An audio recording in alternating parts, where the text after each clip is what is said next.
કોન્સ્ટેબલવાળા મિત્રો માટે ખાસ કરીને આ ટાઈમ ટેબલ ફોલો કરવાનું છે.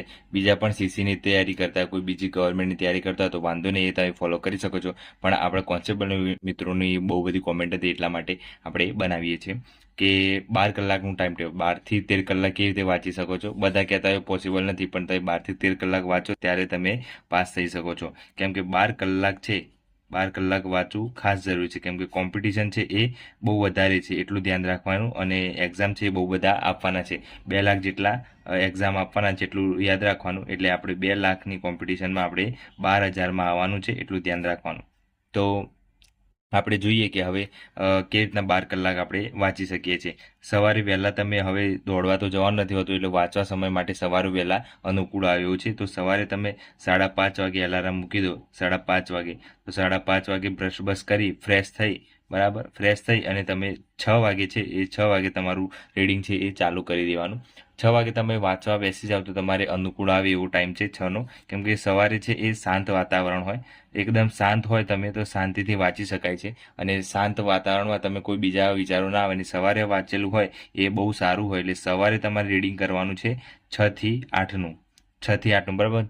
6, 7, 8 એટલે 2 કલાક છે એ તમે રીડિંગ કરી શકો છો. એમાં તમે સવારે કોઈ બી મેથ્સ સબ્જેક્ટ લઈ શકો છો, કાં તો તમે કોઈ વાંચવાવાળું સબ્જેક્ટ ઇતિહાસ, ભૂગોળ અને વારસો, કાં તો બંધારણ, કોઈ એકમાંથી લઈ શકો છો. અગાઉ આપણે આ ટાઈમ ટેબલ પૂરું થઈ જાય પછી અગાઉ આપણે વાત કરીશું, ચર્ચા કરીશું કે કેવી રીતના તમે વાંચી શકો છો, કયા સબ્જેક્ટ લેવા જોઈએ એમ. પછી બીજું છે કે 6 થી 8, પછી 8 થી 9 તમારે છે એ ફ્રેશ થઈ જવાનું છે. મતલબ કે નાવાનું કરી દેવાનું છે 8 થી 9માં. જે તમારે મોબાઈલ યુઝ કરવાનો કંઈ બી કામ હોય એ પૂરું કરી અને પાછું તમારે 10 થી નાસ્તો વાસ્તો કરી દેવાનો 8 થી 9માં. પછી 10 થી પાછું 1 વાંચવા બેસી જવાનું છે, બરાબર. 10 થી 1 કાં તો 10 થી 12, કોઈ બી 10 થી 1 તો 10, 11, 12, 1, 3 કલાક એ થયા, બરાબર. તો એટલું ધ્યાન રાખવાનું, આપણે કલાકો કાઉન્ટ કરતા રહેવાનું, એટલે આપણને આઈડિયા આવે. રોજ એક અલગ બુકમાં રાખવાનું કે આજે હું આટલા, કદાચ કોઈને આ અનુકૂળ ના આવે પણ કોઈક 11 થી 2 બેઠું હોય તો તમારે તો અલગથી ચોપડામાં લખી દેવાનું કે હું 11 થી 2 બેઠો, ટોટલ કેટલા કલાક થયા, 3 કલાક થયા, તો હું બસ આ 3 કલાક વાંચ્યું. પછી 4 કલાક થયા તો આ 4 કલાક, એમ દિવસનો કેટલા કલાક વાંચ્યું છે એ કાઉન્ટ કરતું રહેવાનું તમારા ચોપડામાં. હવે આપણે વાત કરીએ કે 10 થી 1 વંચાઈ ગયું, પછી 1 થી 2 તમારો જમવાનો ટાઈમ હોય તો જમી લેવાનું છે, અને એમાં તમે ફોન યુઝ કરી શકો છો 1 થી 2માં. પછી પાછું 2 થી 3 છે એ તમારે થોડું આરામ કરી લેવાનું, કે માઇન્ડ સેટ થોડું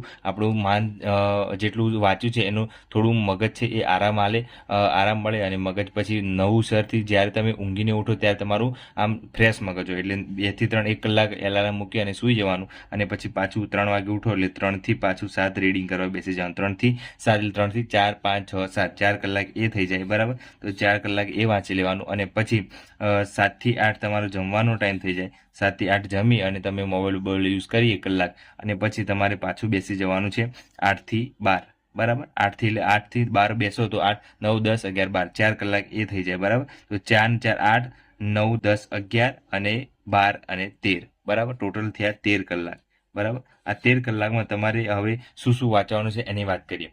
13 કલાકમાં તમે શાંતિથી, તમારે કશું જ કરવાનું નથી. હવે સમય ઓછો છે એમ સમજવાનું, 2 મહિના નથી. હવે આપણે જોડે એમ સમજવાનું કે 50 જ દિવસ છે, તો 50 દિવસમાં 50 દિવસ છે એમ સમજીને આપણે રીડિંગ કરવાનું. તો કોન્સ્ટેબલની એક્ઝામ પાસ કરવા માટે કંઈ વધારે જરૂર નથી.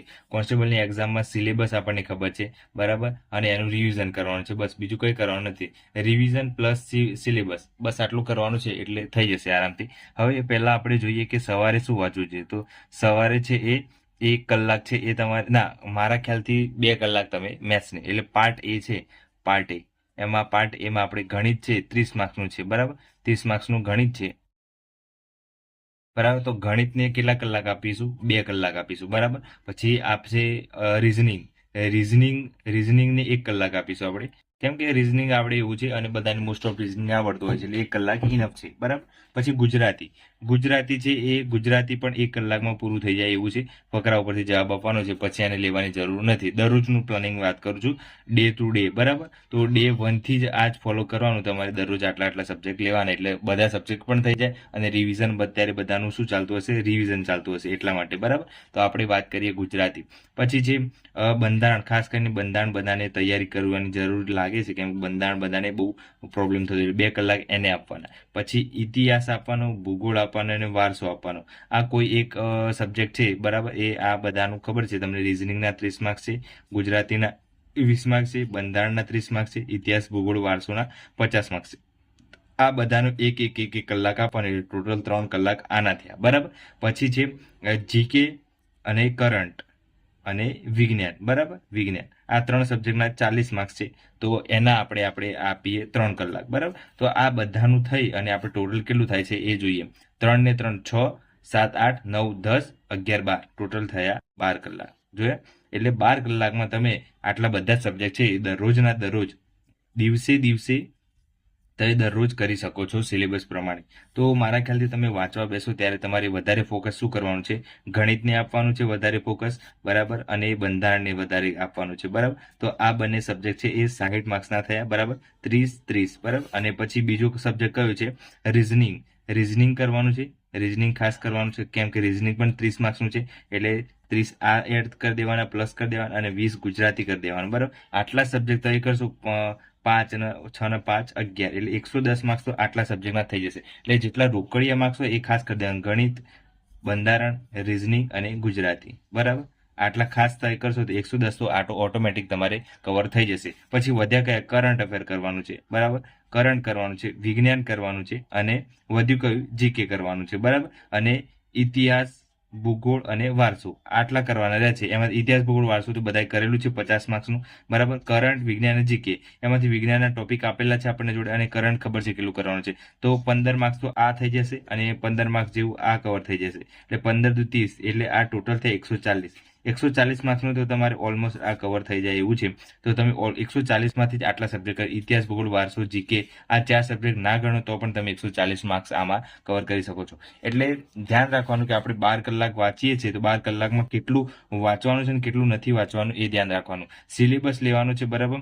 સિલેબસ સાથે જ રાખવાનું છે, અને સિલેબસના આધારે આપણે જવાનું છે. અને જે મેન સબ્જેક્ટ છે એ કીધા પ્રમાણે પહેલા કરવાના, અને પછી જે વાંચવાના છે એ પછી વાંચવાના. એટલે ધ્યાન રાખવા જેવી બાબતો એટલું જ છે કે 12 કલાક આપણે દરરોજનું વાંચવાનું છે.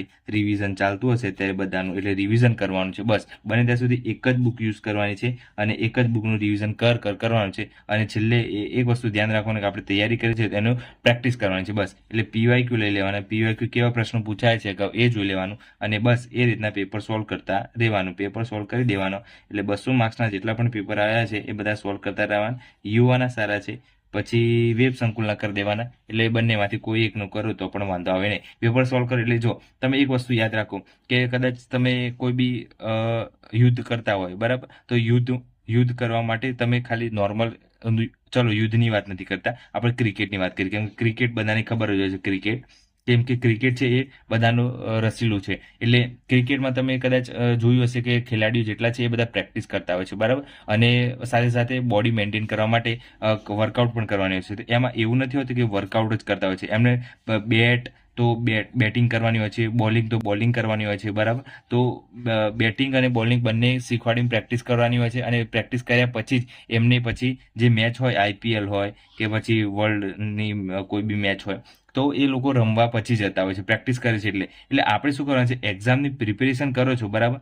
એક્ઝામની આપણે પ્રિપેરેશન કરીએ છીએ તો એક્ઝામની પ્રેક્ટિસ પણ કરવી જરૂરી છે. એટલે આપણી એક્ઝામની પેટર્ન કેવી છે, બરાબર. પેપર 200 માર્ક્સનું છે. 200 MCQs આપણે 3 કલાકમાં પૂરા કરવાના છે. તો 3 કલાક આપણે MCQs એ કરી શકીએ છીએ કે નહીં, એ પ્રેક્ટિસ આપણે ઘરે કરવાની છે. ઘણા ખરા ખાલી તૈયારી જ કરે છે અને પ્રેક્ટિસ નથી કરતા, એના કારણે માર્ક્સ નથી આવતા. એટલે બને ત્યાં સુધી પ્રેક્ટિસ પણ કરો. એક્ઝામની 3 કલાક ઘરે આપવાના, ટાઈમ વોચ લઈને મૂકવાનો કે 3 કલાક થયા છે, હવે આપણે વાંચવાનું પેપર શરૂઆત કરીએ જેમ એક્ઝામ હોલમાં બેઠા રીતે. અને 3 કલાકમાં પરફેક્ટ આપણે રાઉન્ડ પણ ઝેરોક્સ કરી આવવાની છે, અને રાઉન્ડ કરવાના, અને કમ્પ્લીટ પરફેક્ટ આપણે આન્સર કરીએ છીએ કે નહીં, કેટલા માર્ક્સ આવે છે 200માંથી એ પણ આપણે ચેક કરવાનું. બસ આ રીતના પ્રેક્ટિસ કરશું તો તમારી જરૂરથી માર્ક્સ વધી જશે, બરાબર. અને આ આપણી વિડીયો છે બહુ રાત્રે બનાવી રહ્યા છે તમારા માટે, અને ટાઈમ બહુ થઈ ગયો છે, તો હવે આપણે સુઈ જઈએ. અને વિડીયો ગમે તો લાઈક, શેર અને સબસ્ક્રાઈબ કરી દેજો, અને સપોર્ટ કરતા રહેજો, બરાબર. સપોર્ટ ખાસ કરતા રહેજો, અને ચેનલને સબસ્ક્રાઈબ કરી દેજો. અને મિત્રો તમારા જેટલા પણ કોન્સ્ટેબલની તૈયારી કરે છે એ બધાને